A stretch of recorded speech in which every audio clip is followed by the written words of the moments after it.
Hi there, I'm Diana Seitz. Thank you for coming back. Today we will be working on the other Texas All-State Etude 2018, which is row day number 22. And here it is.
I hope you enjoyed this as much as I enjoyed playing it for you. When working on this etude, we're going to start with the same principle as the previous etude, and that is divide and conquer. Only here, we will divide into the left and the right side problems, right? So if you've played violin long enough, you realize already that one of the challenges is that the left hand and the bow arm are doing completely different things. And so it helps a lot when possible to actually divide those tasks and work on the separate sides first and then put them together. So I'll show you how I do that on this etude. Let's go with the most basic thing in this etude, the intonation. Speaking of left hand challenges, we have two basic things here: intonation and also the speed, right? So you want to be in tune, but you also want to be fast. One of the easiest ways for me to get to practice on both at the same time is to actually go ahead and slur the etude. For example, slur a measure per bow and play it slowly, something like this.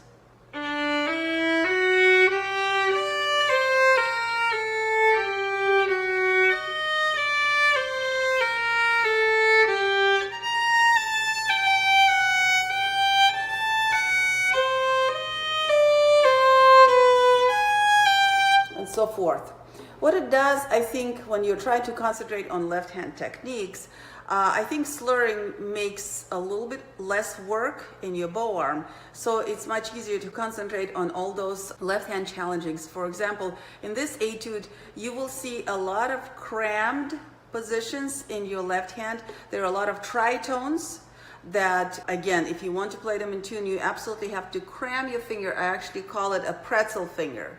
For example, if you're playing an F sharp on E string and C on A string, if you just comfortably put the fingers together like this, you most likely will be out of tune. So in order to really get it, you have to work on getting the first finger high enough, but then getting the second almost on top of it. And it depends, of course, on the size of your fingers. But one thing I have figured out, if I just put my fingers comfortably as close as they want to be, I probably will be out of tune. So pretzel finger is a cool way to remember that. Anytime you're playing a tritone on 2 strings, remember the pretzel finger. Next, how do we speed up? It actually feels easier to play faster when you're slurring notes than trying to play them détaché separately. Try that as you're starting to learn this etude. Maybe first concentrate on the left hand tasks, such as getting things in tune and trying to get to the faster speed just in your left hand. Once you're more comfortable with that, you can go on and apply all the other challenges in this etude, such as dynamics and of course proper bowings. And that's what we're going to discuss next. So you practiced hard on your left hand challenges, on your intonation, on speeding up the notes to the tempo, which, you know, probably that old trick with the metronome. Play in a comfortable tempo, then take your tempo up a few notches and continue until you feel comfortable in that tempo, and so on.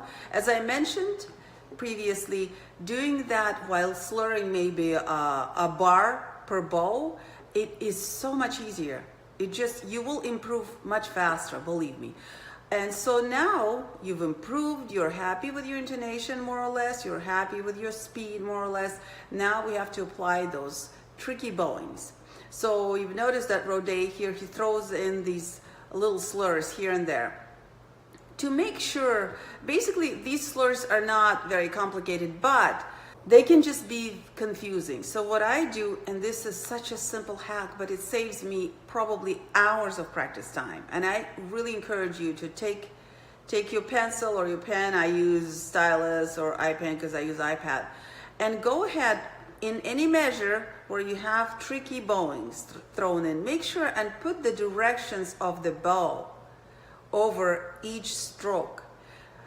This way you will make sure that you are always playing them correctly, especially if you just stopped to fix something and then started over in the same place, and you might have changed the bowings around. This is what I figured out how my brain works, and I think that's pretty standard for anyone.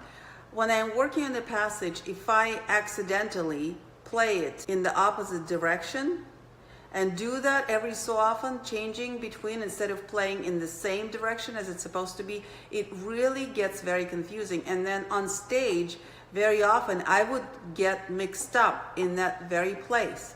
So in order not to get confused with these bowings, and in order for it not to take forever to try to play them correctly, I suggest mark the directions of the bow. For example, in my music, here's my music, and I have measure 12 marked that it starts down. And I'm glad I did that, because this is what happens. That's one of those tricky slur parts. So, up slur, down slur, up slur, down slur. That brings you on the down bow to this measure 16, and then all of your accents end up being on up bows.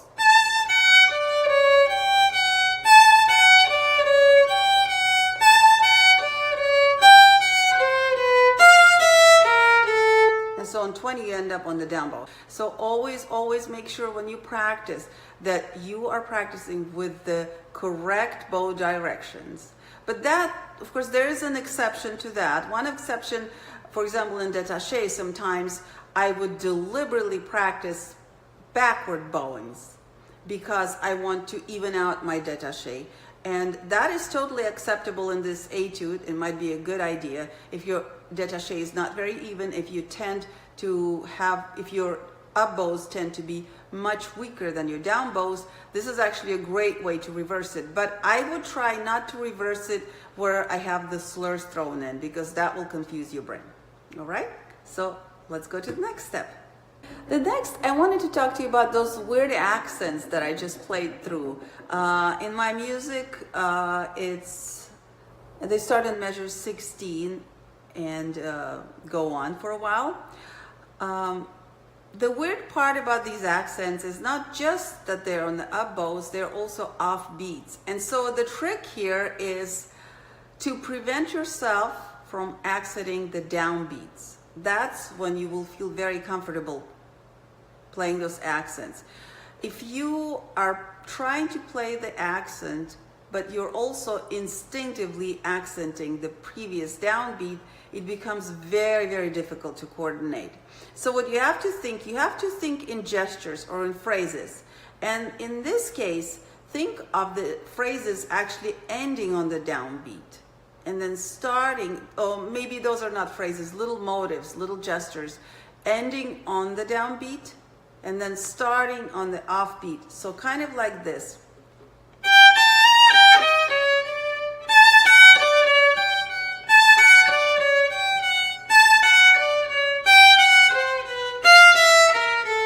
Do you see how I kind of put little hairpins going down, little diminuendos toward the downbeat? And I made sure not to accent the downbeat. Think of the downbeat here as the period at the end of the sentence. It is very important, but it doesn't really make any sound, right? So if you think that way of your phrasing here, it will become very natural to make those accents on the up bow, and it won't be very hard. And of course, those accents in this fast tempo basically mean all of a sudden use much faster bow speed. I don't think you could do a lot with articulation in such a fast tempo. All right? Well, thank you again for joining me today. I hope this tutorial was helpful as well as the last week's one. I'd like to encourage you to leave comments. Obviously, we can't cover everything in a short tutorial like this, but I would love to answer as many questions as I can. I also would love to cover as many issues, technical and musical issues, in both of those all-state etudes, or any other issues that you have concerning auditions, concerning performance, anxiety, technical things in bow arm, left arm. Just let me know. As long as you put in comments, I will know, and I will make sure to address that either in the comment or maybe in my future videos. Also, if you haven't seen my previous videos, I think they're very helpful. They're called Intonation Hacks. I have 4 already available, and if you click right here, you can access them and hopefully enjoy them. If you like this video, please give it thumbs up. Please don't forget to share it with your friends who might be getting ready for all-state auditions also. Also comment, as I mentioned before. I really value your comments and your input. So this is it for today. Again, if you enjoyed this video, please like it, comment, share, and don't forget to subscribe to my channel. I would love to make sure that you're not missing my videos, which come out every week on Wednesdays. So until then, I hope you have a wonderful week, and as always, happy hacking.